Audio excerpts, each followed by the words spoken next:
Olá, turma! Estamos em mais uma aula resumo da cadeira de Serviço Social na área de Saúde, Previdência e Assistência, onde a sexta aula iremos falar sobre a trajetória da assistência social no Brasil. E observamos que esta aula terá por objetivo conhecer essa trajetória histórica da assistência social no Brasil, marcada por ações de cunho caritativo e repressivo, e a interface com o serviço social. Então, nessa contextualização, devemos observar o percurso histórico da assistência, né? Datado de 1543, com as Casas de Misericórdia de Santos, onde foi os primeiros resquícios da atuação, né, dessa assistência caritativa. Em 1598, temos os conventos de São Bento, na Ordem de Frades Menores. Em 1824, a Constituição Federal com socorro público. Em 1891, a Lei 1313, com a proteção ao trabalho da criança. Em 1934, a Constituição Federal ela trouxe o amparo na forma da lei no artigo 34, o amparo aos desvalidos, maternidade e infância no artigo 138 e a proteção à família no artigo de número 144. Essa contextualização histórica é para nos situarmos, né, e entendermos a raiz dessa política, né, desde os primórdios, né, desde do seu primeiro vestígio na história, para podermos entender, né, com essa contextualização, o seu percurso e por que e como estamos hoje, na atualidade. Então, a professora ela vai aprofundar um pouco mais cada momento desse. É importante vermos as aulas, como aqui é uma aula resumo, eu estou falando realmente de forma resumida, né? Datando esses momentos para que possamos entender e adentrar nos momentos mais recentes. Então, em 1934, tem essa Constituição que vai trazer, mas também de forma muito caritativa, esse amparo, né? Este amparo na forma da lei, que anteriormente não existia, né? Existia a partir de 1891, como podemos ver com a lei 1313. Então, assim, aos poucos, esse formato de assistência, ela foi ficando legalizada, porém ainda muito de forma caritativa. Ainda sobre o percurso histórico da assistência social, observamos que o século XX, né, com o fim da escravidão e o início da industrialização, a assistência ela passou a estimular a questão da disciplina e a preparação para o trabalho, né, da sociedade. Então, as lutas sociais e trabalhistas passaram a se fortalecer e o Estado ele foi obrigado a ampliar as ações nessa área. Com isso, houve algumas situações, né, referente a essa área trabalhista, né? Em 1923, observamos já desde a primeira aula a questão das CAPES, que é as Caixas de Aposentadorias e Pensões, onde houve uma evolução para a CLT, que é a consolidação da lei trabalhista, e a questão dos IAMPs, né? E quem não se garantia, né, garantia sua sobrevivência através dessas formas que existiam estabelecidas pelo governo, né?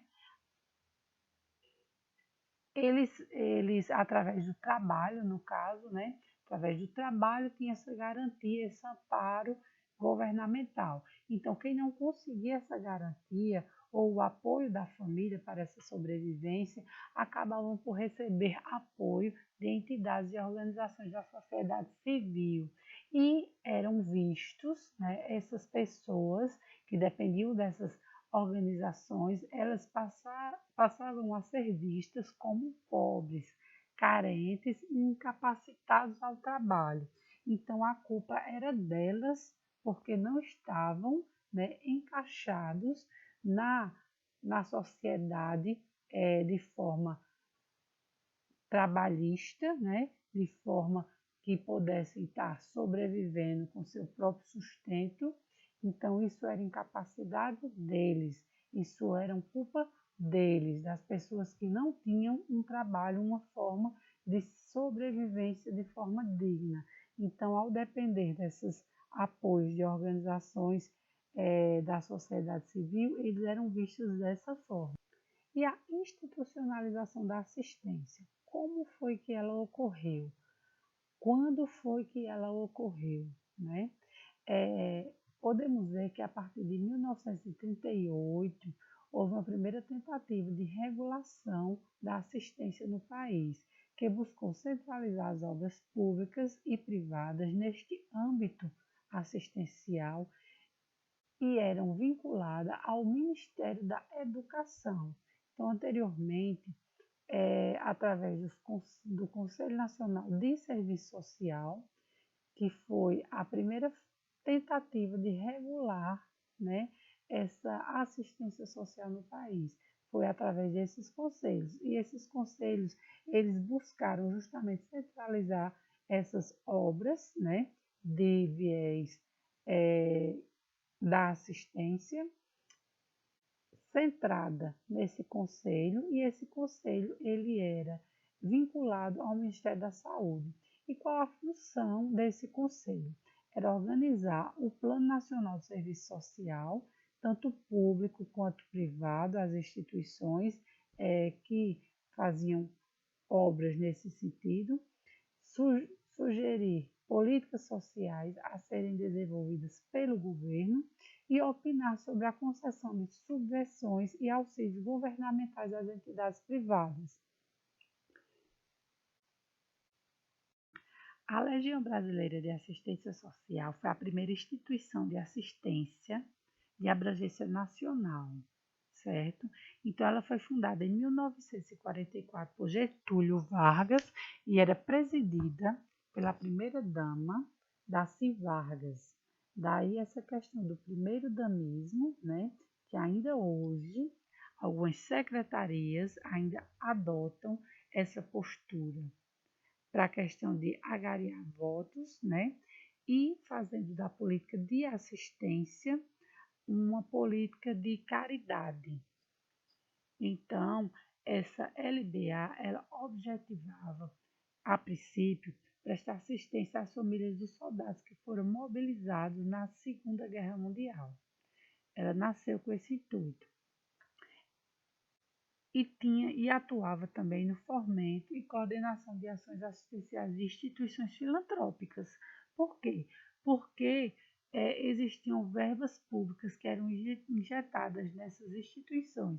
Então, através dessas verbas, né, eles passavam a coordenar as ações, sempre com ações caritativas, de benemerência, de favor, nunca de direito, né? Sempre esse lado de caridade, de favor, né? Ela foi envolvida neste primeiro momento da assistência. E por muito tempo ainda se carregou e ainda se carrega esse estigma, né, da assistência, de achar que a assistência não é direito, de achar que a assistência é um favor, quando na realidade foi uma garantia constitucional conquistada. A Constituição de 1946, ela veio estimular a criação de instituições assistenciais públicas e privadas filantrópicas, com inserção de impostos e contribuições patronais à Previdência. Cabia ao Conselho Nacional de Serviço Social conceder certificados de fins filantrópicos às entidades privadas. Em 1969, a LBA foi vinculada ao Ministério do Trabalho e Previdência Social, que antes era da Educação, e ocorreu a criação de outras instituições com a como a Fundação para o Bem-Estar do Menor, a FUNABEM, a Central de Medicamentos, CEME, e o Centro Nacional de Habitação.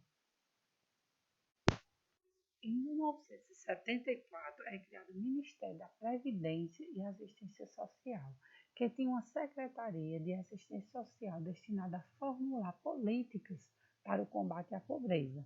A sociedade começou a se organizar e lutar por mais liberdade e condições de vida através dos movimentos sociais.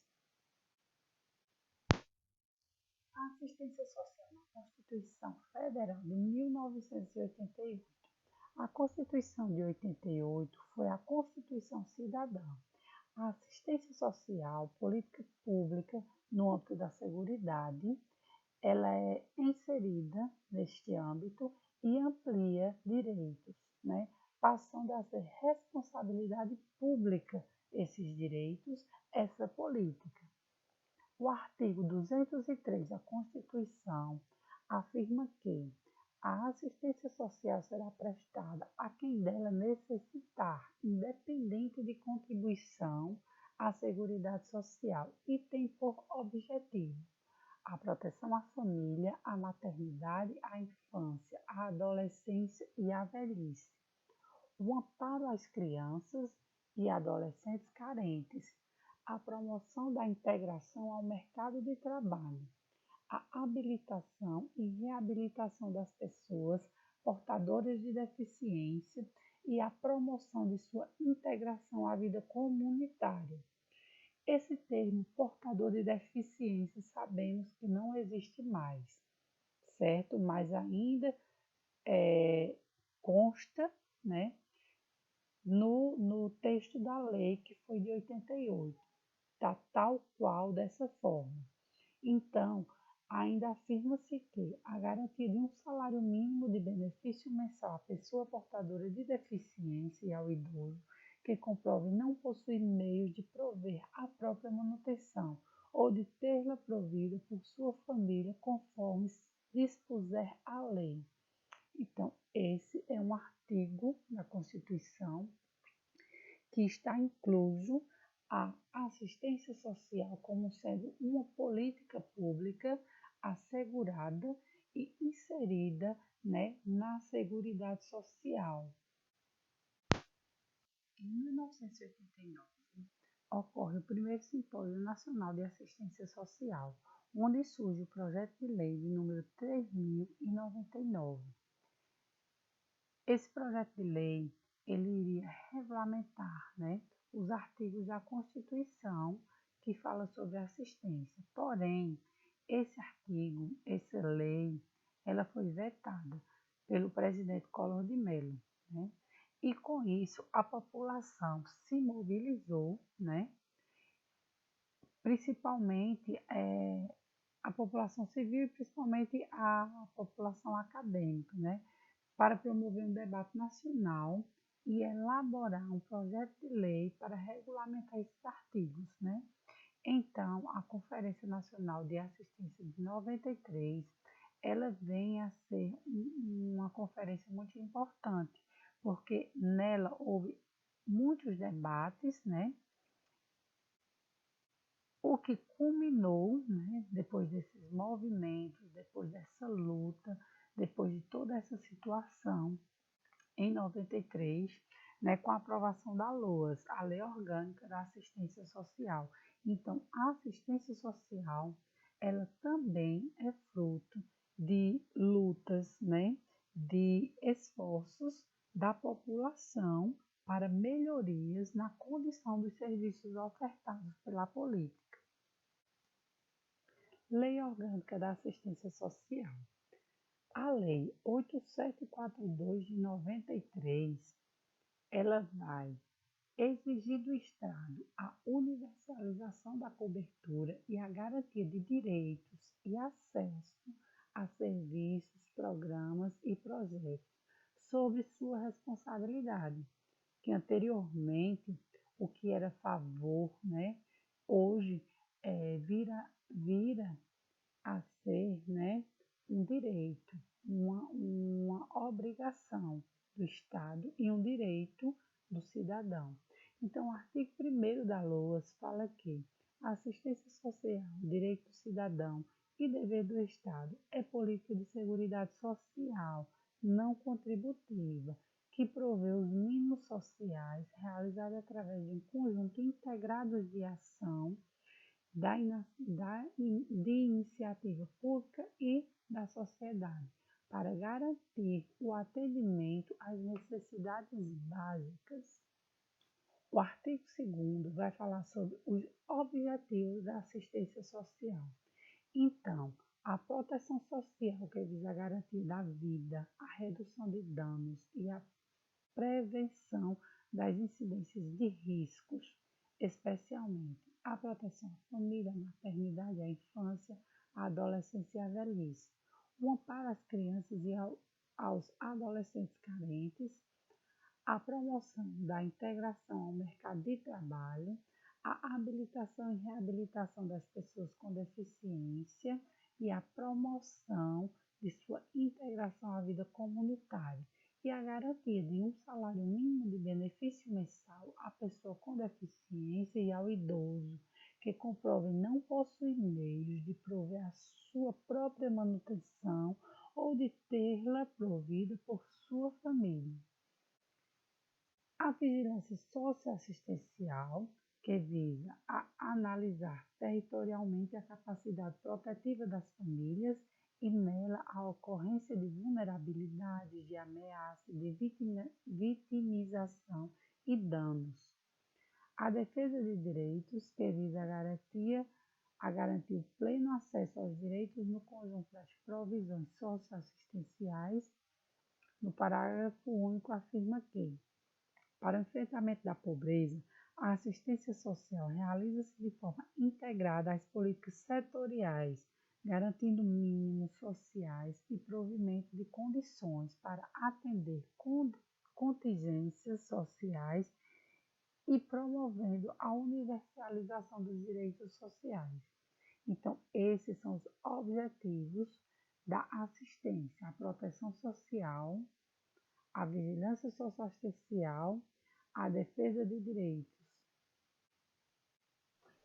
A LOAS traz na seção 1ª do benefício de prestação continuada, no artigo 20, falando que o benefício de prestação continuada é a garantia de um salário mínimo mensal à pessoa com deficiência e ao idoso com mais de 65 anos ou mais que comprove não possuir meios de prover a própria manutenção, nem tê-la provida por sua família.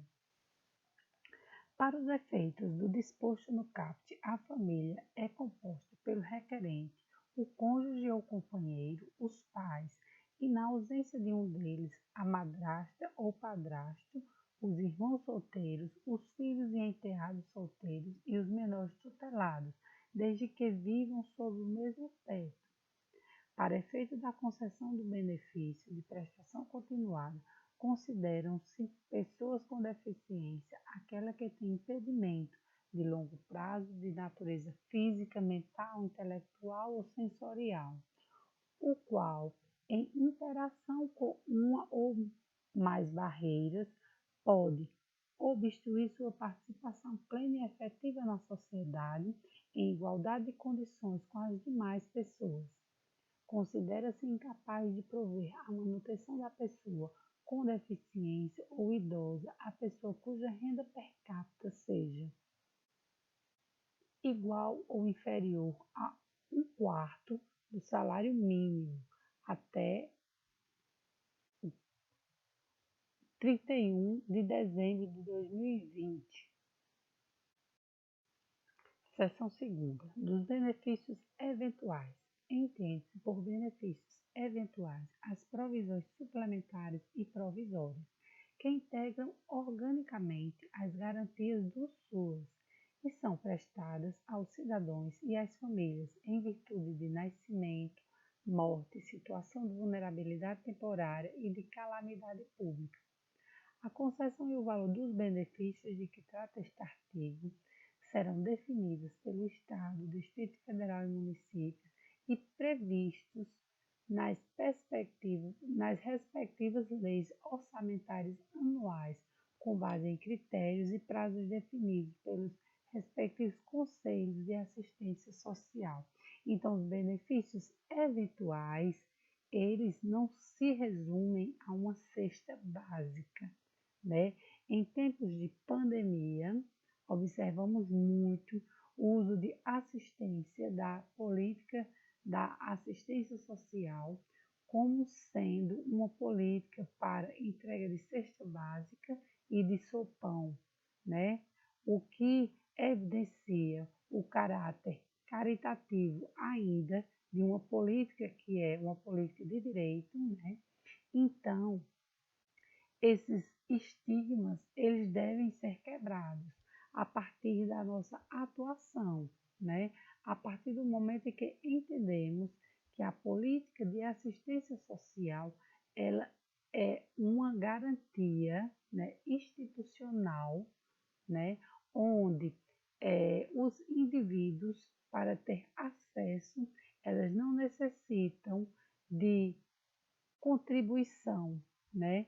E muito menos de ficar devendo favores a nenhum político, né? Favor do voto ou favor do que quer que seja, né?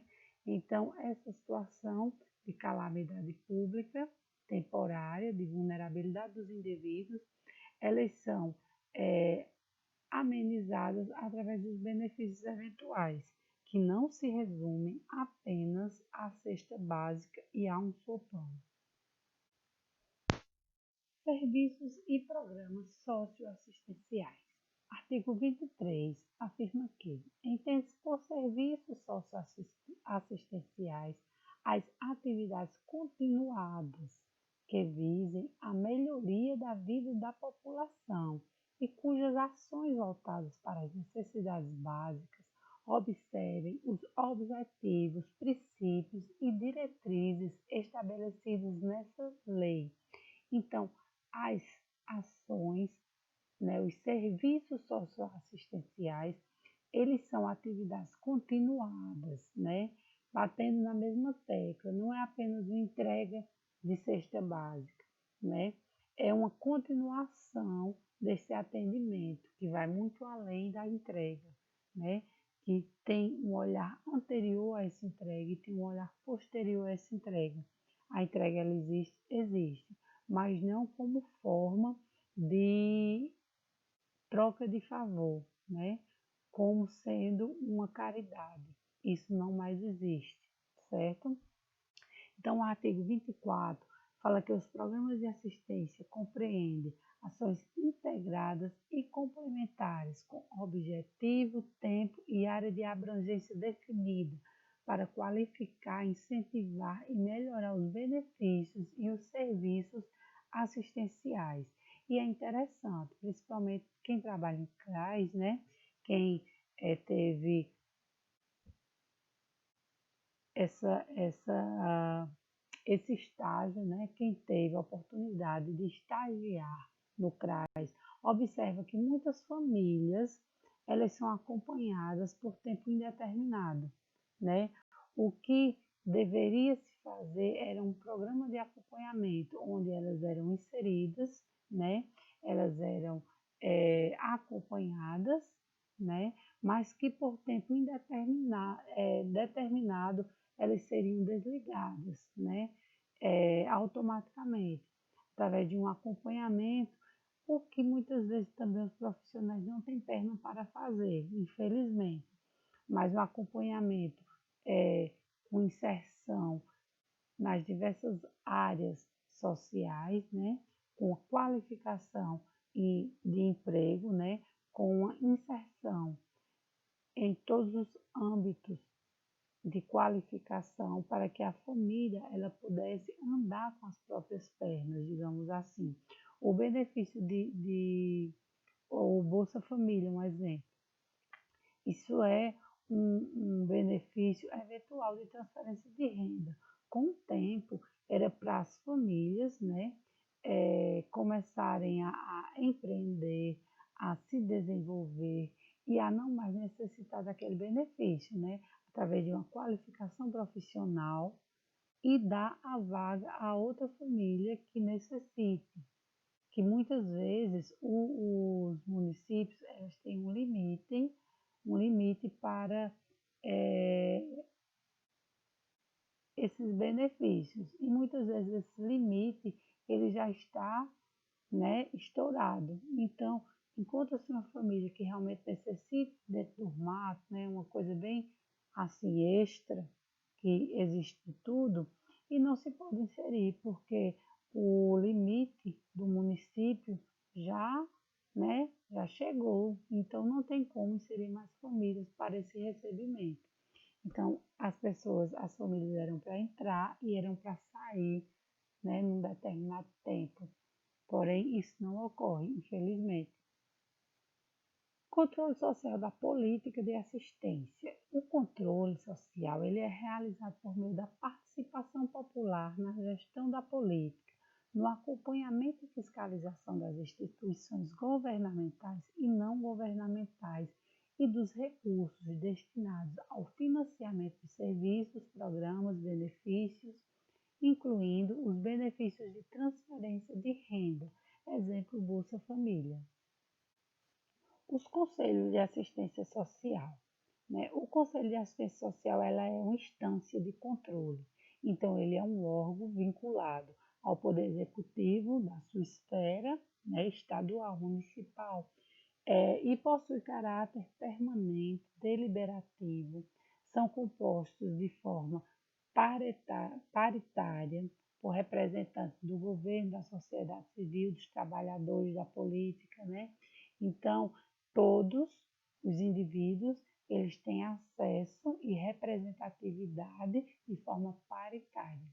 São criados por lei específica que definirá suas atribuições, natureza, finalidade, período de vigência de mandato, né, dos conselheiros e os números dos conselheiros. Então, ele deverá possuir sempre um regimento interno que vai regulamentar todas essas definições, né? Esses prazos, esses períodos. Então, vai ter toda uma definição específica dessa criação, desse regimento interno. Conferência de assistência social. Então, as conferências são eventos de caráter deliberativo, aberto à participação da população, onde é avaliado a política nacional de assistência social e é proposto diretrizes para o aperfeiçoamento do SUAS. Então, observamos que na aula a professora ela fez um resgate histórico, né, da política de assistência social e sobre a atuação do serviço social nessa política, né? Eu indicaria para vocês mais uma cartilha do Cefes, extremamente importante para se ter, porque ela vai falar sobre os parâmetros para a atuação da assistência social, do assistente social, na política de assistência social. Então, esses são os parâmetros, essa é a regulamentação, embasada na lei que regulamenta a profissão, no nosso código de ética, né, em todas as diretrizes curriculares, o qual perpassam nossa atuação. Então, essa é uma indicação de leitura, certo? Para a nossa vida profissional. Ficamos aqui com mais uma aula resumo. Obrigada a todos e até a próxima.